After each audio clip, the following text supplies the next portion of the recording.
Si ustedes miran cualquier supervillano de cómic, de historieta, van a ver que son todos unos salvajes. Como mucho hacen biopoder, o como mucho pretenden imponer leyes, ¿sí? Pero eso no es el verdadero poder. El verdadero poder es cuando uno controla a la gente, lo que le decíamos la otra vez con Weber, ¿sí? Cuando primero construyen legitimidad, ¿sí? Y lo que veíamos con Bourdieu, cuando conseguimos que las personas quieran aceptar las reglas del poder porque sienten que se benefician aceptando las reglas del poder. Pero como no me interesa tener el poder solamente sobre mi tía o sobre mi cuñado, ¿sí? Lo que quiero es dominar el mundo, yo necesito que esa anatomopolítica se extienda a las poblaciones en general. Por lo tanto, necesito una anatomopolítica vinculada con biopoder, para que se den una idea. Pero bueno, como no llegamos todavía a ese punto, tenemos que analizar toda la cocina del sentido que nos presenta este texto sobre Foucault, porque realmente está muy bien ordenado, es muy interesante y da realmente mucho gusto de poder dar una clase sobre un texto bien ordenado, que no es lo que pasa siempre cuando uno tiene un texto sobre un autor de estas características. Quiero que sepan que, por ejemplo, en sociología, autores mucho más amplios en sus temáticas que Foucault, a veces son mucho más fáciles de dar, ¿sí? Porque es mucho más fácil, porque tienen mejor definido, más claramente definido, cuáles son sus objetos de estudio, pero en el sentido de qué metodología usan para entenderlo. Acá hay muchas prescripciones metodológicas que da Foucault, pero como dice el propio texto, estas son más bien prevenciones que metodologías en sí mismas. ¿De dónde parte el texto para atacar la cuestión del poder en Foucault? Bueno, en primer lugar, parte de algo que sí, efectivamente, es central en toda la obra de Foucault, que es entender el control de la verdad. A Foucault no le estaría interesando tanto qué es la verdad, ¿sí? Ni cómo se determina si algo es verdad o no, sino cómo se utiliza el saber como verdad y quién lo controla. Y por lo tanto, qué interés está atrás de una forma determinada de verdad. Está bastante claro que si yo consigo que todos piensen que la verdad es lo que yo digo que es verdad, voy a tener una enorme cantidad de poder. Mucho más difícil es entender cómo esto funciona efectivamente, porque, por ejemplo, yo puedo tener una enorme capacidad de violencia concentrada, por ejemplo, en el Estado, como ya preveía Weber, y decir, bueno, lo que diga la ley es la verdad, pero porque lo digo yo, y el que no lo quiera creer en realidad no me importa si no lo cree, porque se lo voy a imponer como verdad. Entonces, ¿no querés creer que mi Dios es el verdadero Dios? Y bueno, vamos a ver quién quema a quién en la hoguera, ¿sí? Porque es una cuestión última de fuerza y no de verdadera legitimidad, por decirlo así. Pero ya el propio Weber había dicho que no, que lo que es necesario es tener, bueno, legitimidad atrás de esta cuestión. Entonces, existe detrás un poquitito de esta idea de Foucault, mucho de esta noción weberiana de legitimidad, ¿sí? De aceptación de la obediencia, pero ¿qué pasa? En Weber, esta aceptación era en la relación social directa, porque la acción social se definía por la conducta de uno sobre otro, e incluso en el caso del régimen de dominación burocrático-legal, sí quedaba muy restringido al sistema de normas, ¿sí? En cambio, ¿qué es lo que quiere Foucault? Foucault quiere mostrar que en realidad este dispositivo se tiene que dar a lo largo de toda la línea de saberes y de destrezas también. Pero en principio de saberes, ¿qué queremos decir con esto? Que no se aplica solamente a la verdad que impone la norma. ¿Sí? Es así porque la norma lo dice, estés de acuerdo o no. Sino que tiene que ver con una gestión del saber, sí, que tiene que ver con la tecnología del poder aplicada. Por eso lo que se expresa en el texto es que para Foucault el control de la verdad es la cuestión de las relaciones de poder, ¿sí? Que de ninguna manera, por supuesto, se piensan como simétricas, ¿sí? Si bien es cierto que va a decir Foucault que para todo poder hay un contrapoder, hay resistencia, esta es una herencia claramente freudiana, ¿sí? Que está muy presente en la línea estructuralista francesa, lo cierto es que lo que interesa es decir que, bueno, en la asimetría hay todavía una relación de fuerzas que es necesaria. Se presenta poder como contrapoder, pero al mismo tiempo que es esta cuestión que se puede presentar en la relación directa, en la relación que existe, en la cual una parte de la relación, pensado como una relación personal, impone un saber, ¿sí?, que hace a cómo opera esa relación. También sin mucha dificultad podemos ver que hay una cuestión que puede cruzar la relación en términos de clase, por ejemplo, ¿sí? Está claro, y en algún momento aparece el comentario acerca de que es el lugar que ocupa la ideología en el pensamiento marxista. Efectivamente es así, la ideología, no sé si llegamos a ver en algún momento, pero técnicamente es básicamente decir, cuando se piensa en términos de relaciones de clase, ¿qué clase tiene más oportunidad que otra de generar una idea de lo que es la realidad social? ¿Sí? Por eso Marx dice en algún momento que los dueños de los medios de producción material son también los dueños de los medios de producción espiritual.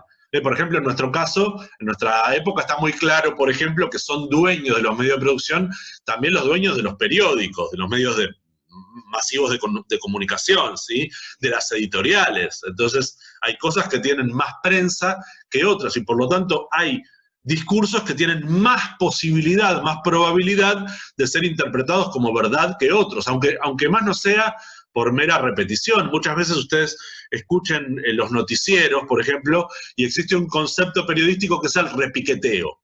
Entonces el editor manda a quien está de cara al público, sea el escritor o la cara visible, a repiquetear sobre un tema, insiste sobre un tema, y eso es lo que Foucault llamaría un dispositivo de poder.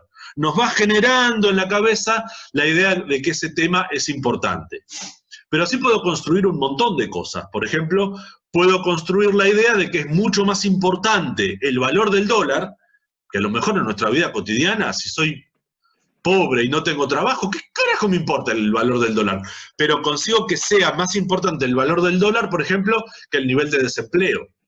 Entonces, pensando en términos, por ejemplo, de imaginación sociológica, yo tengo que pensar desde mi punto de vista cuál es el verdadero problema social.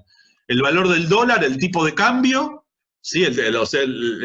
No el valor de cambio, el tipo de cambio, o las condiciones sociales por las cuales no se está generando empleo. Entonces yo no accedo al empleo, ¿sí? O las condiciones sociales por las cuales aquello para lo que me formé, por ejemplo, ser zapatero, ¿sí?, hoy no tiene mercado. ¿Sí? Porque los zapatos vienen de China, son muy baratos, entonces a la gente le conviene más comprar un nuevo par de zapatos, aunque sea todos los meses, que arreglar el par de zapatos que tiene, porque son una porquería, entonces se le arruinan igual. ¿Para qué voy a cambiar la suela si ya se me arruina todo en el zapato? Porque es malo, ¿sí? Entonces no lo mando a arreglar. Pero, claro, esto requiere un ejercicio de abstracción importante, y a lo mejor el zapatero es el mejor zapatero del mundo, pero no es un astuto sociólogo, ¿se entiende? Es zapatero. Entonces, eso le impide ver cosas. Pero mientras tanto, en los más media le repiquetean con que lo importante es que el gobierno no puede controlar, no sé, el tipo de cambio. Entonces, eso es lo que lo hace un mal gobierno. O se repiquetea con que la culpa es del peronismo. O se repiquetea con que la culpa es del neoliberalismo. No quiero tomar posición, no importa la posición. Lo que quiero que se vea es que hay un dispositivo para generar ¿qué? Para generar nuestra propia conciencia, ¿sí? Se llena de contenido y a la vez genera una reproducción determinada del saber. ¿Sí? Se nos dice qué es lo importante saber y se nos dice cómo aplicarlo. Y con eso construyo lo más importante, la personalidad, ¿sí? Si yo consigo construir la personalidad del otro, que es la manera en que se expresa, consigo al punto máximo algo que también nos debería estar resonando, ¿sí? ¿Qué construyo? Las maneras de actuar, sentir y de pensar. Entonces, cuando algo en esta noción del poder de Foucault le suena a Durkheim, ¿sí?, sepan que es exactamente Durkheim. Entonces, en este texto ustedes van a ver muy cruzados a Weber con la legitimidad y a Durkheim con la construcción de las maneras de actuar, sentir y de pensar. ¿sí? Y también cuando ustedes vean las desigualdades en las relaciones de fuerza, pues van a encontrar a Marx, ¿sí?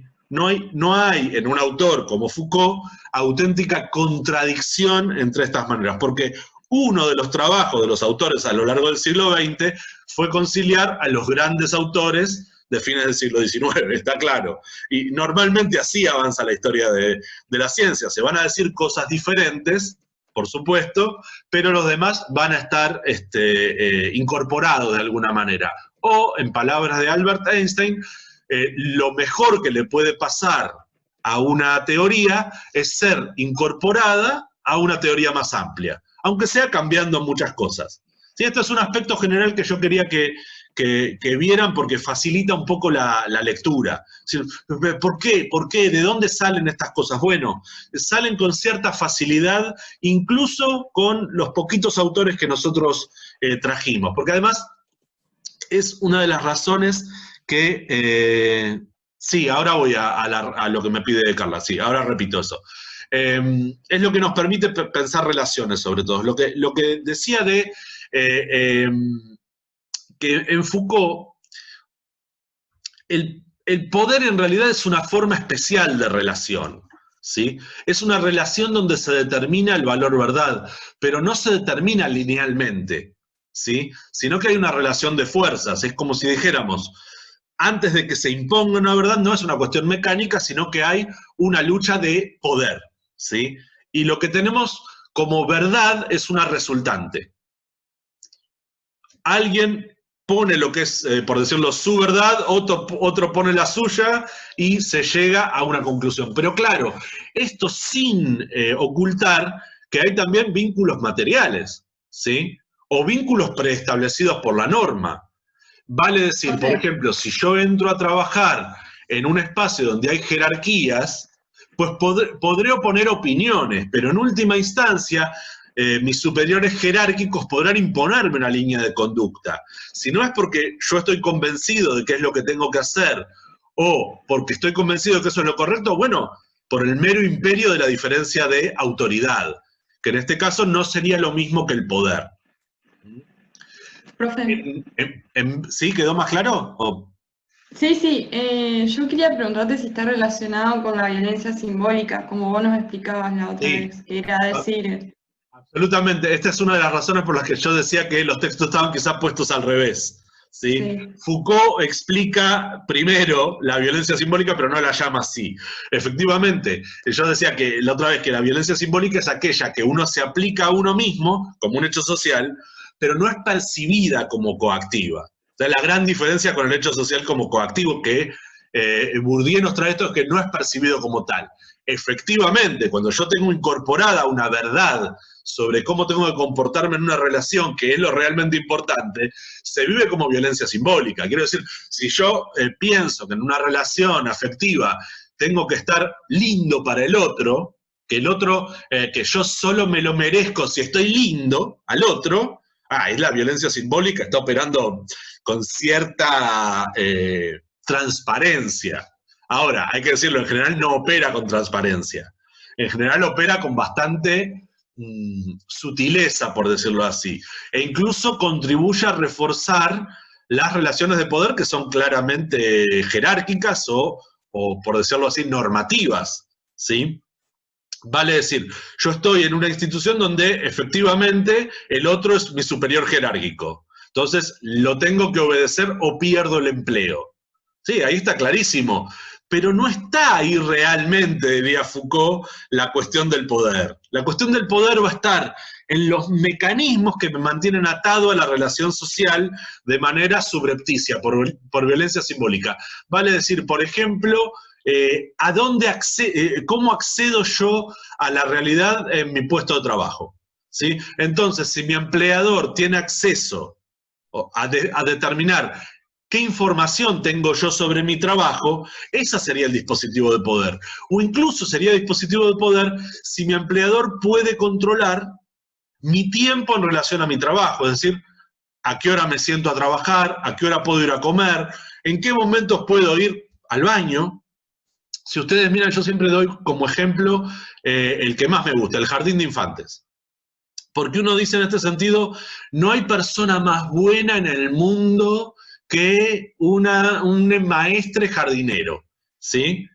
Vieron que son la gente más dulce y más tierna. Bueno, son el agente principal de replicación del poder en la sociedad, porque voy a hablar en femenino porque es una abrumadora mayoría. La maestra jardinera enseña algo que es absolutamente importante para controlar a la población. El jardín de infantes no está hecho para que los chicos aprendan contenidos. El jardín de infantes está hecho para controlar el tiempo en el cuerpo, ¿sí? En el jardín de infantes aprendemos a qué hora nos tenemos que despertar, porque hay que ir a esa hora al jardín de infantes. ¿A qué hora tenemos que desayunar? ¿A qué hora tenemos que sentarnos a jugar? ¿A qué hora tenemos que salir a jugar? ¿A qué hora tenemos que ir al baño? ¿A qué hora tenemos que almorzar? ¿Se entiende? ¿A qué hora tenemos que dormir la siestita? ¿Sí? Todo eso lo aprendemos en el jardín de infantes. Y la maestra jardinera piensa, porque esto es algo muy notable en las relaciones de poder, piensa que está haciendo otra cosa, ¿sí? Si ustedes le preguntan a cualquier maestra jardinera, ninguna está generando cuerpos dóciles. Sí, no, ninguna te va a decir, yo estoy domesticando a la población, yo estoy replicando el poder disciplinario, ¿sí? Y a mí me ha pasado que, bueno, en algún momento enojarme con alguna directora de escuela y tirarle alguna de estas cosas para hacerla sufrir. Porque una cosa es que no digan que lo hagan y otra cosa es que no sean capaces de reconocer cuando efectivamente lo hacen. Si ustedes repasan estas cosas van a ver que, por ejemplo, en el jardín de infantes nos controlan el tiempo con mucho amor, ¿sí? En la primaria ya nos ponen dispositivos más claros, nos ponen, por ejemplo, el timbre del recreo, ¿sí? O la oración a la bandera.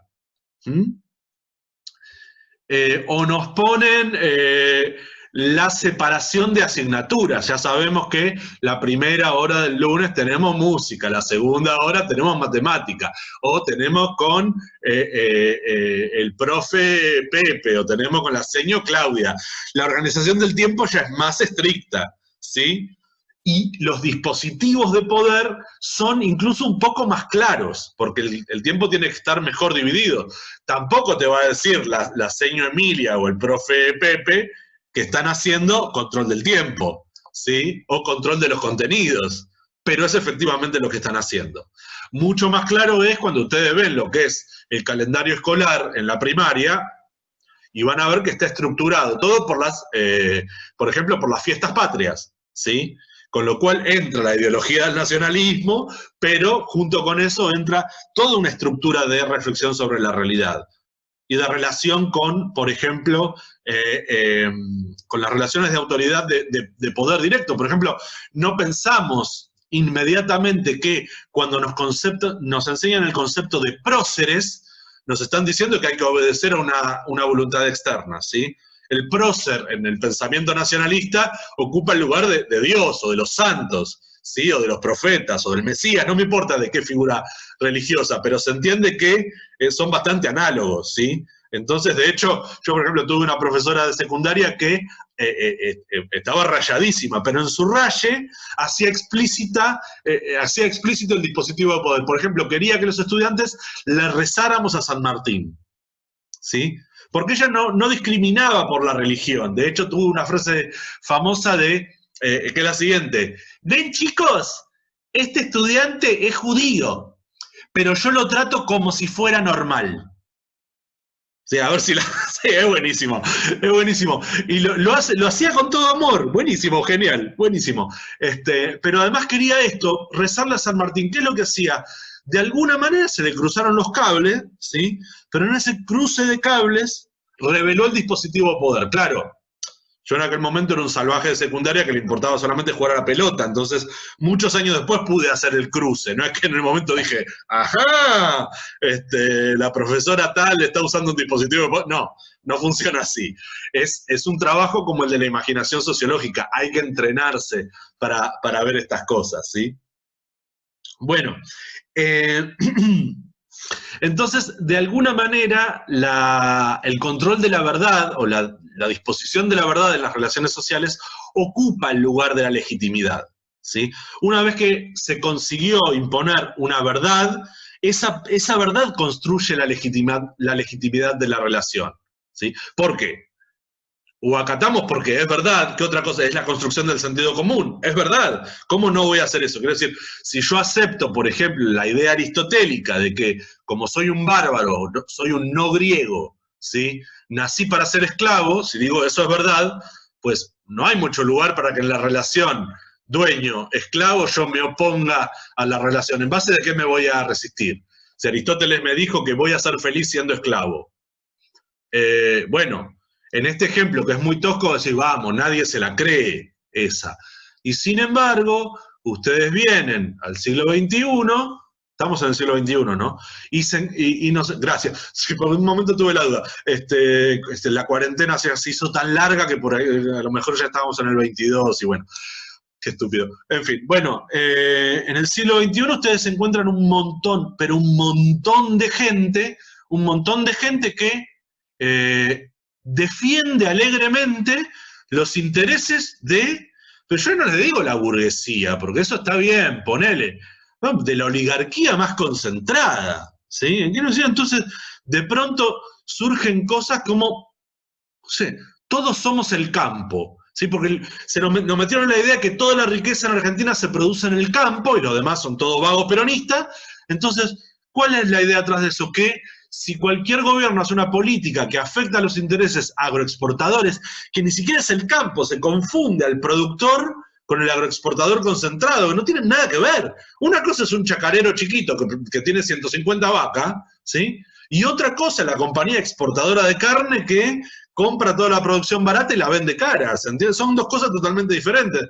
Entonces, si el gobierno le quiere poner un impuesto al agroexportador, se está atacando al campo, ¿se entiende? Bueno, no sé si repasan la historia argentina reciente, van a ver que es muy frecuente esta lucha, porque es un clásico de la historia de la economía política argentina, enfrentar el desarrollo industrial interno contra el desarrollo agroexportador, porque es una fractura que tiene la estructura económica argentina. Entonces es una lucha por el saber, por la verdad acerca de lo que es la economía argentina, que permanentemente enfrenta poder contra poder, o por decirlo de otra manera, liberalismo contra peronismo.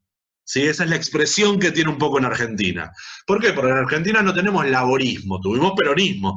En otros países donde hay una fractura similar, se expresa como, vamos a decirlo así, partidos populares o populismos de derecha, como el Partido Popular Español, y partidos socialdemócratas muy light, o el Partido Socialista Obrero Español. El caso español es un bipartidismo muy claro. En otros lugares se empezó a quebrar un poquito esto, entonces no quiero dar ejemplos, pero sí el Partido Conservador inglés y el laborismo inglés, o republicanos y demócratas en Estados Unidos, expresan un poquito a veces estas tradiciones en sentidos muy distintos. Obviamente no es la misma fractura la que hay en Estados Unidos entre republicanos y demócratas que la que existe en Argentina entre neoliberales y peronistas. No tienen, pero para que vean por qué el bipartidismo a veces estructura estas luchas por el saber poder, porque es el lugar donde el saber poder se contacta con el poder jurídico, ¿sí? ¿Quiénes son los que van a construir el nuevo poder jurídico, los cambios en el poder jurídico? Bueno, los que tengan representación en las cámaras de representantes, en el Parlamento, en el Congreso, ¿se entiende? Por eso, en realidad, nunca están, cuando Puente dice que están imbricados en Foucault, hay que decir dos cosas. Puente deduce que están imbricados, pero en la obra de Foucault nunca queda tan claro cómo están imbricados. Precisamente porque Foucault tiene razón sobre sí mismo. Él no tiene una teoría completa sobre el poder. Esto ténganlo claro, ¿sí? Porque nosotros damos cosas que dijo Foucault sobre el poder y son excelentes y las necesitamos para pensar el poder hoy. Pero no existe una teoría Foucaultiana sobre el poder. Porque cuando vamos a la realidad para analizarla, tenemos que hacer cruces que no están en Foucault, ¿sí? Porque es como un ida y vuelta permanente, porque si no, no haría falta producir nuevas normas. ¿Qué es lo que pasa? Cuando Foucault dice que hay un cambio, hay algo que él no está viendo, que es lo siguiente. En la modernidad, como él sí dice, hay un cambio en el tipo de poder. Pero hay algo que él no tuvo del todo en cuenta, que hay también un cambio en el tipo de sociedad. Nosotros vivimos en sociedades que tienen una dinámica mucho más cambiante que sociedades anteriores. Entonces, ¿qué pasa? En la Edad Media, con estamentos a la Weber mucho más fijos, el poder jurídico es mucho más estable, sí, que cualquier otro tipo de poder. Entonces, de pronto, el biopoder o la disciplina se va por la propia norma, no necesita diferenciarse tanto, porque la sociedad no es tan dinámica. En cambio, una sociedad más dinámica, como la burguesa, la capitalista, que vive de revolucionarse permanentemente y requiere nuevas formas de poder. Pero lo interesante es que las viejas formas de poder no desaparezcan, ¿sí? ¿Eso qué quiere decir? Por ejemplo, quiere decir algo muy importante, que el Estado sigue teniendo un rol fundamental. Entonces, de los maestros de Foucault, que veían en el Estado una instancia de poder fundamental, que por eso la lógica socialista era para tomar control del aparato del Estado, es lo que critica Foucault, y lo critica muy bien, quiero decir, tiene mucha razón. Cuando se corte volvemos a esta y seguimos.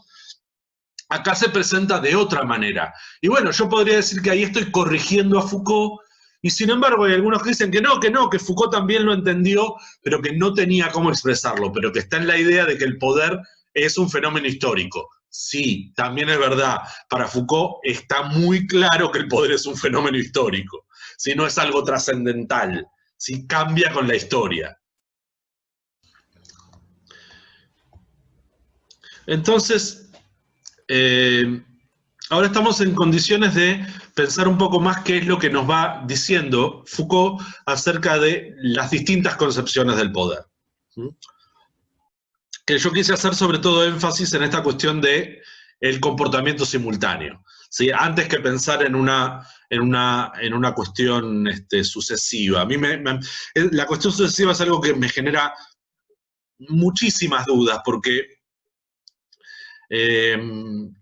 haciendo un poco historia, incluso leyendo la historia de la sexualidad de Foucault, uno encuentra con que clarísimamente en lugares como, no sé, la Atenas clásica, hay políticas que uno podría considerar de biopoder, ¿sí? De control de poblaciones, pero en el mismo sentido que en la modernidad. Entonces, me cuesta mucho pensar a mí, por ejemplo, en la linealidad. Pero en todo caso, sí tenemos esta cuestión. Poder identificar el poder tradicional, jurídico, por decirlo así, el control de la verdad a partir de lo que diga la norma y de la legitimidad a la Weber que pueda tener la norma, con esta segunda instancia del poder como disciplina, como control del cuerpo en la microfísica, en los lugares más íntimos de la personalidad, pero también en las cuestiones más pequeñas. Esto a veces es difícil de pensar porque hay que pensar de pronto al hecho social, pero en lugares donde Durkheim no se lo podría haber imaginado. Por ejemplo, en una época estaba de moda forzar a la gente a escribir con la mano derecha, ¿sí?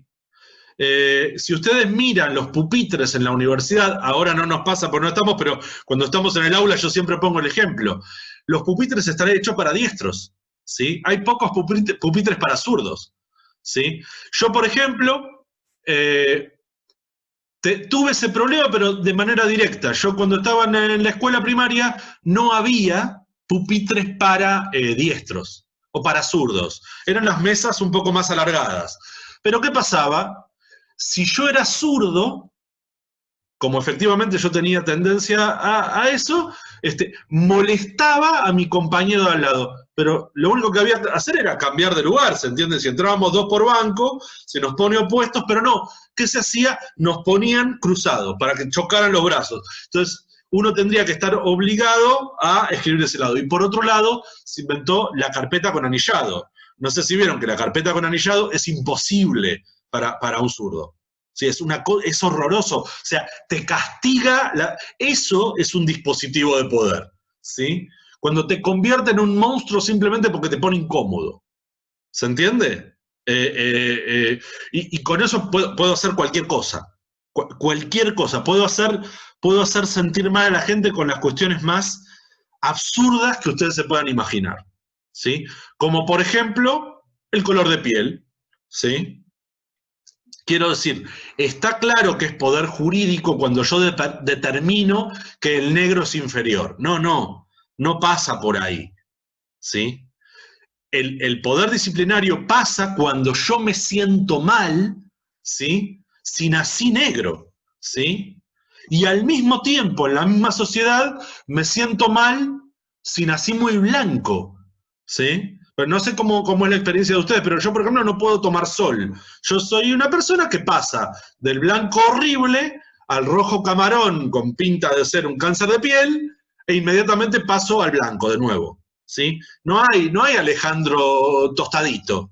No existe la posibilidad de mi pero se me hace sentir mal, ¿sí? Entonces tengo que usar protector solar e igual tirarme al sol porque bueno, es bueno para nada, no sé para qué es bueno tomar sol.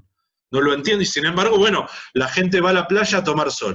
A mí me gusta la playa, me gusta el mar, todo, pero estar al sol no me gusta porque me tengo que embadurnar de algo. Encima tengo, por ejemplo, mi cuñado es albino, ¿sí?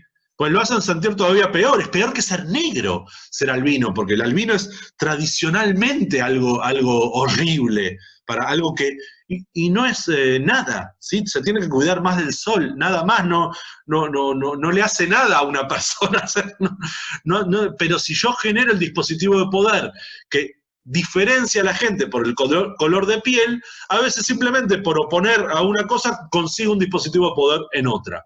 ¿Sí? Y así puedo hacerlo con un montón de cosas. ¿Sí? De hecho, con cualquier cosa en donde intervenga lo social sobre mí. ¿Sí? Y no hace falta que lo haga ninguna persona en particular. Es interesante esto porque en algún lugar entre las previsiones metodológicas hay algo que yo considero que es una pequeña contradicción en Foucault.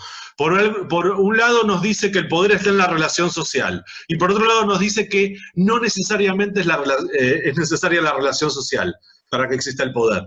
¿Por qué? Porque a veces el poder es ubicuo, está deslocalizado. Ninguna persona en particular lo construye. Es una serie de vínculos que van terminando de construir la relación de poder, ¿sí? Sobre un aspecto particular.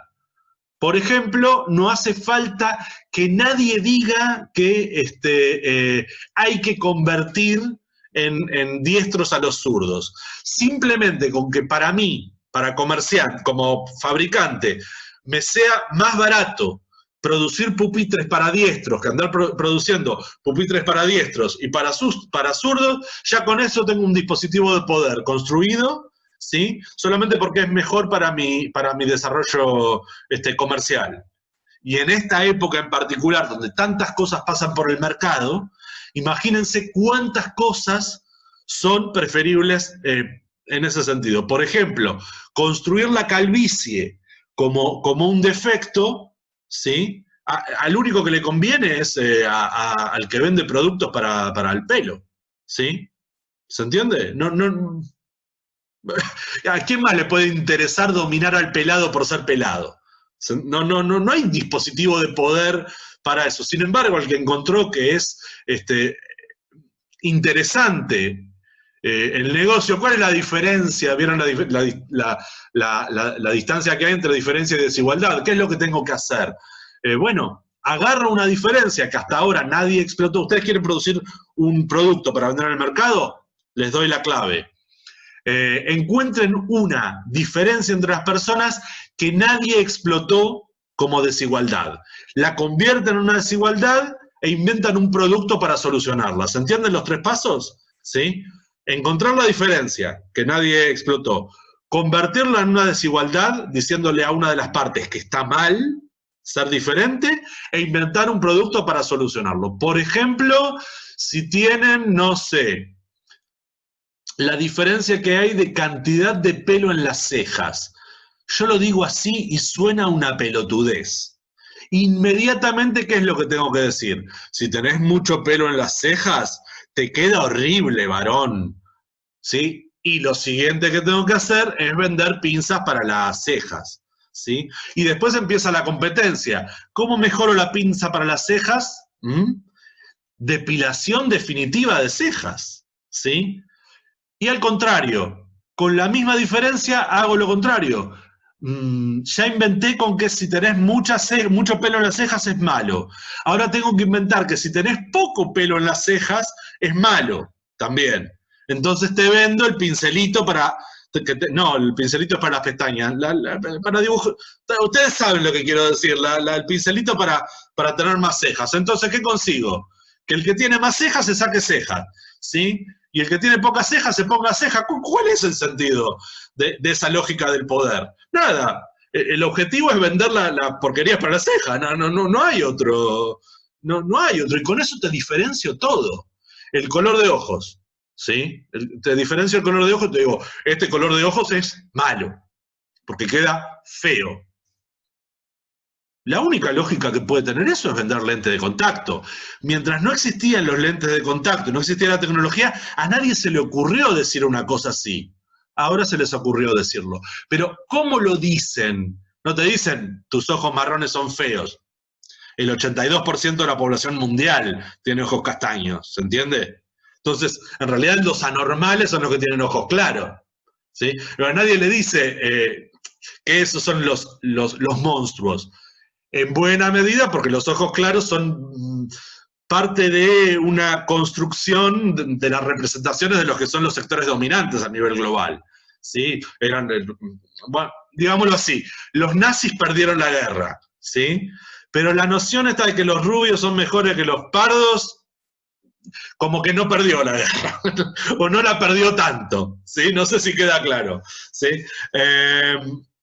¿Dónde estábamos con esto? Bueno, pero se llegó a la conclusión de que, ¿qué es lo que tengo que vender? Bueno, no sé, que las mujeres o los hombres de ojos claros son más hermosos que los otros, ¿sí? Que los demás, ¿sí? De a poco eso va cambiando, porque en realidad no responde a la realidad ni siquiera de lo que tiene que ver con la, ¿cómo decirlo?, atracción sexual, porque en realidad no tenemos, como dicen Berger y Luckman, la libido nuestra es totalmente indefinida. Nos pueden gustar no solamente gentes de los más variados, sino que, como decía Freud, nos atraen eróticamente cosas de las más variadas, porque y sin que esto implique una perversión. Cuando uno dice, bueno, me gusta mucho mi trabajo, estamos transfiriendo parte de nuestra libido al trabajo. No hay nada anormal en esto. ¿Sí? No hay nada enfermo. Sin embargo, lo podemos construir en enfermedad. Y bueno, no quiero ahondar en eso porque eso sí que es anatomopolítica.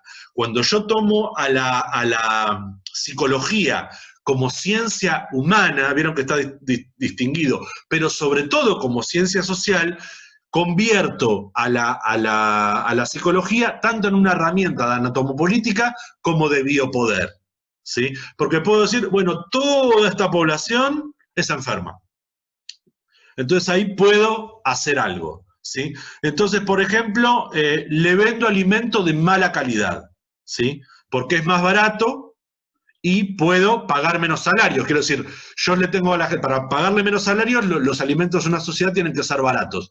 Pero para que sean baratos, básicamente tienen que ser carbohidratos. Ustedes no van a conseguir proteína animal barata en todos lados, pero carbohidratos en prácticamente cualquier sociedad compleja y amplia, ustedes van a encontrar un cereal base. Arroz, trigo, cebada, maíz, hay un cereal base. Pero ¿eso qué tiene? Que solo el carbohidrato es mala alimentación, ¿se entiende? Es mala. Entonces, primero te impongo eso, y después te digo, che, la obesidad, tenés que hacer algo, gordo, porque tenés un problema, sos un monstruo. O sea, pensándolo sociológicamente, dice, pero, a ver, se me impuso la obesidad primero con, bueno, no solamente los carbohidratos, sino con las grasas. ¿Sí? Entonces me metiste papas fritas y McBurgers a morir. Y después me decís que estar gordo está mal, por no nombrar a la bebida de la felicidad, ¿sí? Que en las últimas décadas es la 0 calorías, pero de toda la vida fue las supercalorías. Eran 800 cucharadas de azúcar por cada por cada vasito de Coca-Cola. Si tomabas un vaso de Coca-Cola eran como 4 kilos de azúcar, no sé cuánta azúcar le podían meter, ¿sí? ¿Se entiende? Entonces, a veces, la propia lógica de la sociedad va generando las oportunidades para el biopoder, ¿sí? Entonces, el control de poblaciones te dice al mismo tiempo, come mierda, come mal, y te dice, ser obeso está mal. ¿Se entiende? Es un combo 2x1 de dominación. ¿Tá? Porque estás dominado, porque te gusta McDonald's, y estás dominado porque perdés una hora de tu día porque tenés que hacer ejercicios para bajar. Si comiéramos bien, nadie necesitaría hacer demasiado ejercicio, salvo los que tienen, obviamente, trabajo sedentario. Y eso es lo otro, ¿sí? El biopoder, el control de poblaciones, te mete en un trabajo sedentario y después te dice, estás haciendo poco ejercicio, ¿sí? Y después te dice, tenés que salir a correr. Entonces inventamos los runners porque correr es bueno para la salud, a menos que tengas problemas cardíacos, en cuyo caso no lo hagan, ¿sí? Pero sobre todo te dicen, correr es bueno porque es bueno para tu salud o porque te quiero vender zapatillas Nike. O las dos cosas. Bueno, pueden ser las dos cosas, ¿sí? Entonces ya discriminé al gordo. Le hago comprar zapatillas Nike y lo mando a correr. Algo que les puedo asegurar ningún gordo en la vida quiere hacer. Sí, porque está feliz, ¿cierto? Porque comer es lo mejor que hay, comer mierda todavía mejor, ¿sí? Todavía mejor, comer pésimo es buenísimo, para ser feliz. Después te morís, pero contento, no importa. Es una discusión de otro tipo. Pero hay una posición de, por ejemplo, de qué es verdad. ¿Qué es verdad? ¿Que es mejor estar sano o que es mejor ser feliz comiendo? ¿Se entiende? Yo me puedo oponer a la idea de que es mejor estar sano. No, pero vas a vivir de promedio 10 años medio, 10 años menos. Sí, pero voy a vivir 62 años feliz. ¿Se entiende? En vez de vivir 72 años de promedio, ¿no? De expectativa de vida, siendo un infeliz que come lechuga, que ni siquiera es un alimento. Estoy forzando el ejemplo, pero ¿quién come lechuga? Alguien que está muy mal de la cabeza, ¿sí? Y cuando ya conseguí que la gente saliera a correr y se comprara las zapatillas, viene la pandemia y tengo que controlar a la población para diciendo, ahora no corras, ¿sí? Entonces, ¿qué viene? La resistencia, ¿sí? Viene la resistencia porque ¿cómo hace Nike para venderle cantidad de zapatillas a gente que no puede salir de la casa, ¿sí?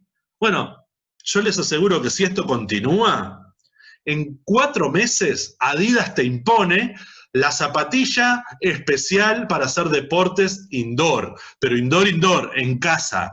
Lo mejor para hacer trote en el lugar. Y si no se les ocurrió, le acabo de dar la idea. Y lo más probable es que alguno de ustedes se avive y le venda la idea a Nike y tírenme un Diego, por lo menos. Yo no le cobro soborno por esto, pero queda grabado, estoy grabando la clase, así que esto quedó grabado. No le cobro soborno por esto, pero tírenme un Diego si no sé, si esto, ¿sí? Porque lo demás en realidad ya está todo inventado. Lo raro de esto es que hay departamentos enteros de publicidad porque permanentemente hay que renovar el biopoder. Desde el punto de vista de qué? De lo comercial, porque no piensen que el poder es simplemente para tener esta idea de dominar al otro, que haga lo que yo quiera, también está quebrada, ¿sí? Seba lo dice en algún momento en el texto, y yo creo que ahí patina un poquito. Patina él, pero Foucault no. Yo creo que hay que tener mucho cuidado con esto. Poder no es que alguien haga lo que otro dice que haga, ¿sí? Poder es que alguien haga lo que el sistema de poder, la red de poder, está necesitando que haga. A veces se expresa como una relación entre particulares, a la Weber, pero muchas veces se expresa como una relación entre el particular y el sistema, y otras veces se expresa como una relación entre la población y el sistema. Y algunas veces también, muy poquitas, pero a veces también, como una relación entre un particular, entre una población y unos pocos particulares. Sí, también es verdad. Por ejemplo, cuando consiguen que todos estemos ansiosos, cuarentena o no cuarentena, para ver cuándo se estrena la próxima película de Marvel. Yo no sé cuántos frikis tendré acá, pero normalmente hay, qué sé yo, 15, 20, 25 incluso detenidos, porque cuando estamos en el curso con toda la gente yo puedo hacer que levantemos la mano quienes estamos esperando que salga Black Widow, por ejemplo, ¿sí?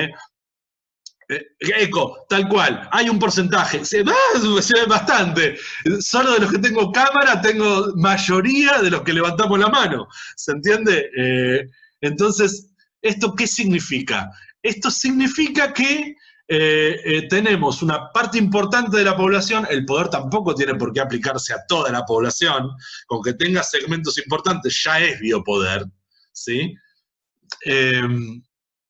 En relación a un conjunto de particulares que están pensando a ver qué es lo próximo que haga para que la gente siga enganchada. Y lo hacen bien, ¿sí? Lo hacen realmente bien. Hacen un producto relativamente barato, pero que consume, a lo mejor diríamos, demasiado de nuestro tiempo para lo que realmente aporta como, digo, qué sé yo, ¿cuánto aporta para nosotros como seres humanos? No vamos a decir que nos enriquece, ¿sí? No es el Señor de los Anillos, pero eso también... Sería como las redes sociales un poco, o algo ¿Cómo? así. Las redes sociales, que tipo, Claro, por ahí ejemplo, Instagram, claro, no, o sea, tenés un ejemplo buenísimo, porque las redes sociales tienen una combinación muy buena entre anatomopolítica, entre dispositivo de poder, me dieron muchos likes o no me dieron muchos likes, y biopoder, en el sentido de decir, si puedo vender la publicidad más localizada a la persona. ¿Vieron cómo funcionan las redes sociales? Funcionan vendiendo publicidad localizada, es decir, si vos conversás con un amigo sobre bicicletas, te va a aparecer publicidad sobre bicicletas, porque el algoritmo está hecho para detectar la palabra, ¿sí? Y remitir a la palabra como algoritmo, por eso ustedes saben que hay un uso, y las redes sociales mueven el lenguaje de manera diferente. Ven, por ejemplo, cuántas veces aparece un determinado concepto, entonces me van a vender eso, ¿sí?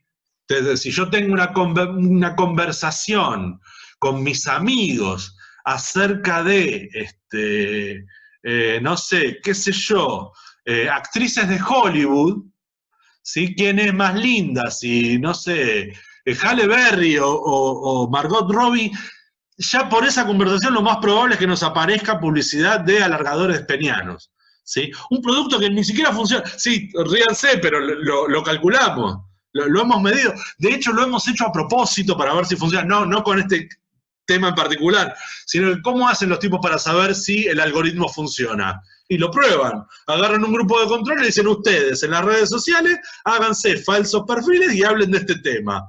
Si les tira publicidad de esto es que me está funcionando el algoritmo. ¿Y eso qué es? Eso no es anatomopolítica solamente. Va así a mi raye con el erotismo, ¿sí? Claro que sí. Pero lo hace en un segmento de la población. El segmento va a ser más chiquito porque si no, no sale en cámara, como biopoder. ¿Se entiende cómo se mezclan las dos estrategias? ¿Mm? Aparte creo que la idea de que te vaya tirando cada vez más cosas, que vos pases más tiempo ahí, tipo, Claro, más cosas claro, que te interesan, es como que más claro. cosas para ver y más tiempo ahí. Por eso, porque cuanto más tiempo pasás, más información tuya tienen. Es así. Entonces, por ejemplo, vos guardás cosas en el Google Drive, ¿sí? No son privadas, son de Google. Ellos se restringen legislativamente quizás a usar el contenido como contenido, pero los algoritmos de tu contenido están ahí, ¿eh? Tus fotos, todo, está ahí. Y lo van a usar así, algorítmicamente. A nadie le va a interesar lo que quiera hacer Alejandro o Pepa o quien sea, ¿sí? Pero van a agarrar a ver qué es lo que más se está usando, ¿sí? Entonces van a decir, te conviene publicitar esto. Y después van a usar el otro algoritmo para vendértelo particularmente. Entonces, generan la estrategia de biopoder y después la estrategia anatomopolítica. Y le pagan al gobierno para que le permitan hacerlo, porque a nadie se le escapa que esto debería ser ilegal, ¿sí? Pero anda a decirle a Google, ¿sí? Hay ciertas cosas que sí, por ejemplo, obligan a las compañías y se hace todo un una enorme discusión, un debate público acerca de la intimidad, ¿sí? Hubo fallas en la seguridad de Facebook o de Instagram. Eso no le importa a nadie. Instagram y Facebook no te quieren robar tu cuenta bancaria, te quieren robar el control sobre tu existencia plena.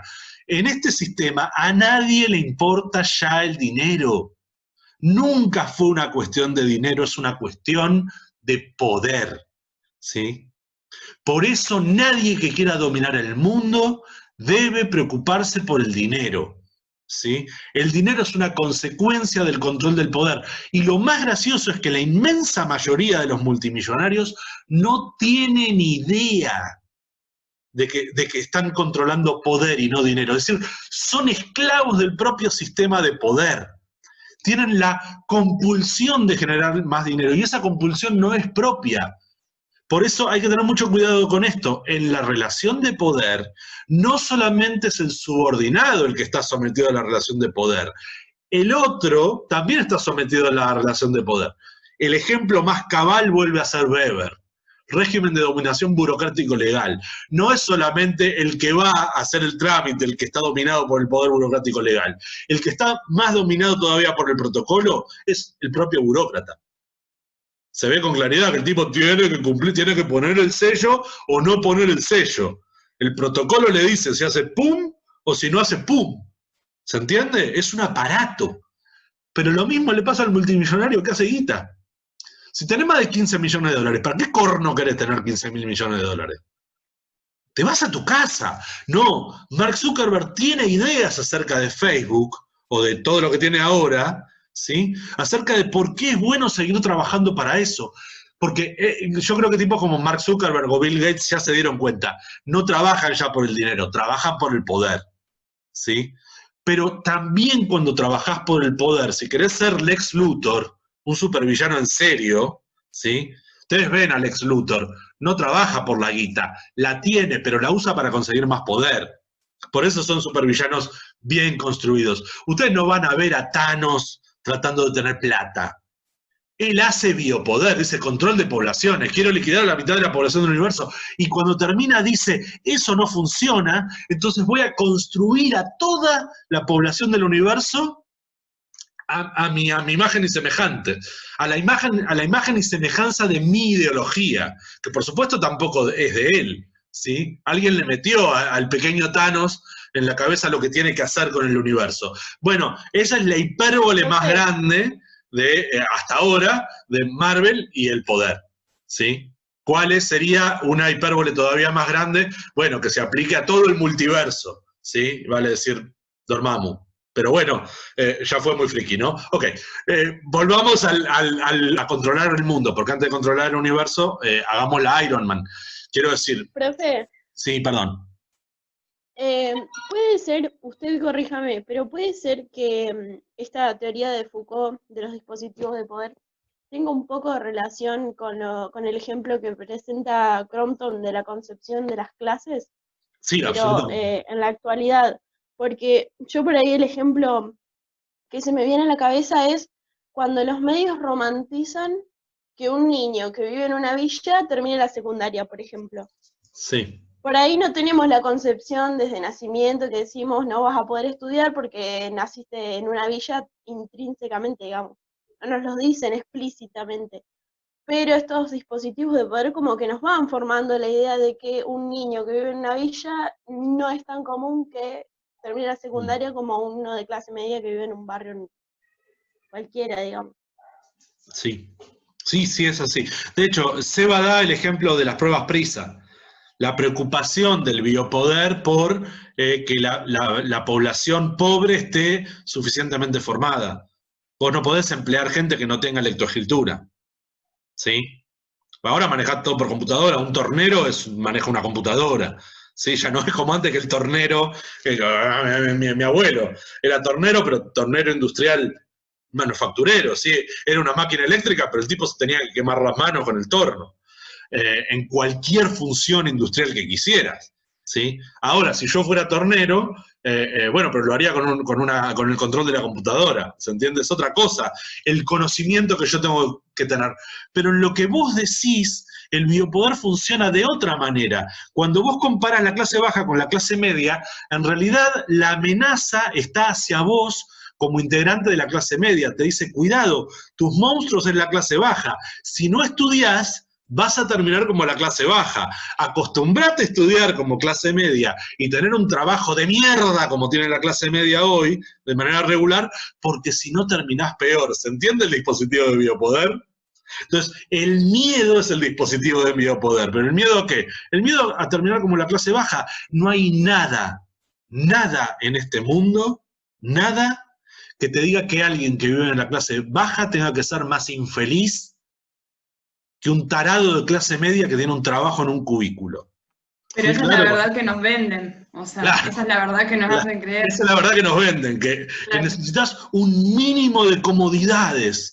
Y claro, con eso te arruinaron permanentemente, porque ese mínimo de comodidades es eterno, eterno. Porque o te cambian la misma comodidad, ya tenés el televisor de LCD, pero no tenés el 4K, ¿sí? Pero no tenés el 5K, pero no tenés el 5K HD, pero no tenés el 5K HD curvo. ¿Eh?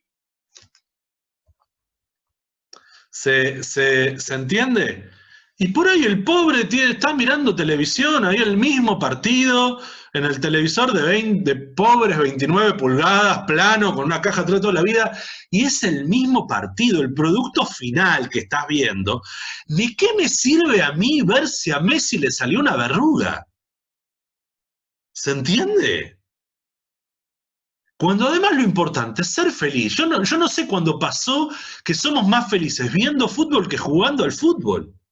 Hay que ser auténtico, hay que estar realmente dominado para entender que es mejor estar atrás de una PlayStation jugando al fútbol que jugando a la pelota con los amigos en la... O sea, cualquier pobre entiende que, pobre estoy diciendo entre comillas como posición de poder, cualquier pobre te entiende que es mejor el partido de los sábados que estar atrás de una PlayStation, ¿eh? ¿Sí? No envidian necesariamente la PlayStation, no pasa por ahí. ¿Sí? Y sin embargo, bueno, nos venden. Se genera la anatomopolítica para que nos pasen estas cosas. No quiero romantizar la pobreza. No quiero romantizar la pobreza, pero tampoco quiero romantizar la clase media, ¿sí? Ni la clase alta, ni nada. No hay nada romántico en nada de esto. Todo lo que importa es la construcción del poder, ¿sí? Porque somos así. Quiero decir, los sociólogos somos así. Tenemos que ver cómo dominamos al mundo. Tenemos que someternos al poder, ¿sí? Para dominar al mundo. Lo siento. Y esa es la lección última. No es gratis, ¿sí? Ustedes pueden dominar el mundo en 3 sencillos pasos y desde la comodidad de su hogar. Puede ser. Pero no es gratis ser Mark Zuckerberg, ¿sí? Yo no le compro la vida ni a palos. Ni a palos, ¿sí? Porque para hacer lo que él hace, bueno, tienen que pasar muchas cosas muy feas con el poder en la cabeza de él. ¿Se entiende? Lo sabemos, está ahí, solo hay que saber mirar, ¿sí? Por eso, sin romantizar la pobreza, hay que estar muy lejos de admirar la riqueza, ¿sí? Muy, muy lejos. Casi te diría, te prefiero la ideología de un señor feudal que dominaba con mano de hierro, pero estaba dispuesto a morir por el honor. Por lo menos tenía las ideas claras acerca de lo que era el poder y el amor a Dios. La ideología era más clara, por decirlo así. Los ricos de hoy, gente, están muy confundidos. No saben qué es lo que están haciendo. No saben si servir a la humanidad, si servirse a sí mismos. Sí, ¿qué hacer con esa guita? Sí, multiplicar la guita, pero ¿para qué la estoy multiplicando? Si ya no me la puedo gastar. Sí, porque genero más economía, pero si genero más economía, ¿qué hago? ¿Tengo que creer que la tengo que repartir o tengo que generar más empresas? Pero si genero más empresas, ¿a quién le doy el dinero? Porque están muy preocupados. ¿Quién quiere toda esa plata para eso? Porque, ¿qué es lo que pasa? El poder está operando igual, sin importar incluso, te diría, el tipo de rico que seas, ¿sí? Insisto, no quiero romantizar al niño pobre, al niño rico que siente tristeza. No siento ninguna pena por esa gente, ninguna. Porque cualquiera que conozca lo que es la pobreza, bueno, como dijo Sasá Gabor, he sido pobre y he sido rica, ser rica es mejor, ¿sí? Y estar en una situación de poder superior, asimétrica superior, es mejor, ¿sí? Lo que quiero expresar es que es un resultado del funcionamiento del sistema y tiene consecuencias para el sistema, nada más. ¿Sí? No quiero decir que los problemas no vengan asociados tal. Por eso, lo que decía Victoria antes, esta cuestión de Crompton tiene esta otra complicación. Repartir diferente, asimétricamente, las recompensas materiales y simbólicas es lo que dice Crompton para explicar la desigualdad. Pero lo que nos dice Foucault es que la desigualdad tiene trampa para los dos lados, ¿sí? En ambos lados es poder, ¿sí? Asimétrico, desigual, etcétera, etcétera. Pero en ambos lados está sometido al poder. Porque además, si tenés que dominar, tenés que controlar la resistencia del otro, el contrapoder. Y hay un momento en que el contrapoder, por ejemplo, no lo ejerce la persona, sino el cuerpo de la persona, ¿sí? Es decir, el inconsciente. Llega un punto en que ya no lo podés presionar para que quiera más cosas. No tiene tiempo, o está quebrado, o no lo podés presionar para que trabaje más, ¿sí? O tenés una competencia, hay uno que lo presiona para que trabaje más horas y otro que por su interés lo presiona para que tenga más tiempo de ocio para consumir. No podés hacer las dos cosas, ¿sí? Entonces, ¿qué haces? ¿Le das más tiempo de ocio en la oficina? Puede ser, pero las máquinas no funcionan así.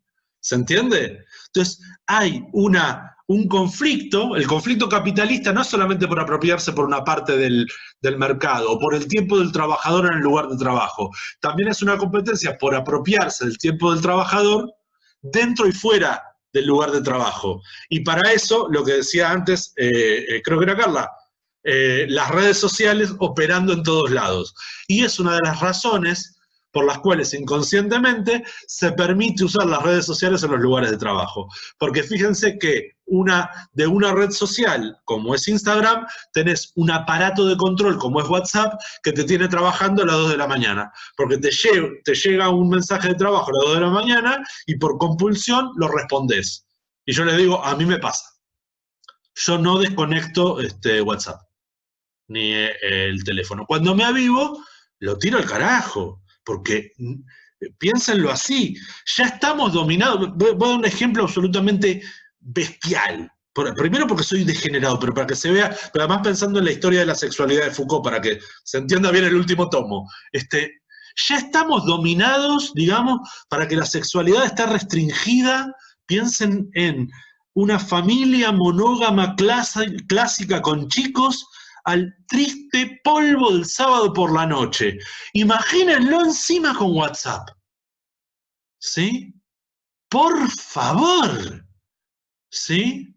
No se puede tolerar esa intromisión en algo que ya es control completo y encima, no solamente es una cuestión anatomopolítica, le pasa a cada persona con su pareja, encima, fíjense que es transexual. No tiene nada que ver con la orientación sexual. Le puede pasar a una pareja hetero, a una pareja homo, le puede pasar a una pareja de una sola noche, le puede pasar a cualquiera que te suene el teléfono en lo más divertido porque te olvidaste de desconectarlo. ¿Y qué pasa con eso? Aunque no respondas, ¿sí? Ya hay una ruptura en la situación de placer, porque escuchaste y ya te genera la ansiedad de, uy, qué carajo es lo que habrá sonado hasta ahora, qué se habrá roto en la fábrica, ¿sí? ¿Qué habrá pasado con la bolsa de valores en Tokio? Esa sí te puede pasar, si sos un broker de Wall Street, tenés que estar pendiente, y ese ñato es probable que atienda la llamada, ¿sí? Disculpame hermosa, pero tengo que atender, ¿se entiende? Y por ahí, porque tu pareja te mira con cara de, no solamente me voy a la mierda, sino que te quiero castrar, ¿sí? En lo que supuestamente es lo mejor, y que encima atendemos una vez por semana la cuestión, no, tampoco. WhatsApp te dice que cuando yo te digo, y cuando yo te digo es nunca sabes cuándo, ¿se entiende? Entonces, con esto se consigue que lo que hacía la maestra en el jardín de infantes tenga total sentido, porque yo solamente puedo conseguir un ñato así de enfermo, o una ñata, perdón, sexualizar algo que no tiene que... Da igual la persona que sea, solamente puedo conseguirlo si desde la familia y el jardín de infantes pude controlar el tiempo, ¿se entiende? Entonces, volviendo a la cuestión de las clases, es muy difícil que yo le pueda hacer eso a alguien que no tuvo acceso al jardín de infantes, por ejemplo. No lo voy a poder dominar de esa manera. ¿Pero en qué lo transformamos? En el monstruo incontrolable que cuando es grande se dedica al delito o no quiere trabajar, ¿sí? Como se quejan mis amigos empresarios, les pago horas extras pero no quieren venir a trabajar el domingo, prefieren ir a jugar un partidito de fútbol. Claro, el boludo que está trabajando el domingo sos vos, hermano. Está bien, tenés más plata y creés que sos más feliz porque tenés más plata, pero vos estás trabajando el domingo y él está jugando al fútbol con los amigos. Y tampoco le vendés tan fácil el miedo por la enfermedad, porque ya es pobre, ya igual no tiene acceso a la salud, igual se va a morir si es grupo de riesgo, ¿se entiende? Entonces, ¿con qué carajo lo vas a asustar? Es más difícil asustar a un pobre que a un rico, ¿no? Pues tiene menos para perder. ¿Con qué lo asusto? ¿Con la muerte?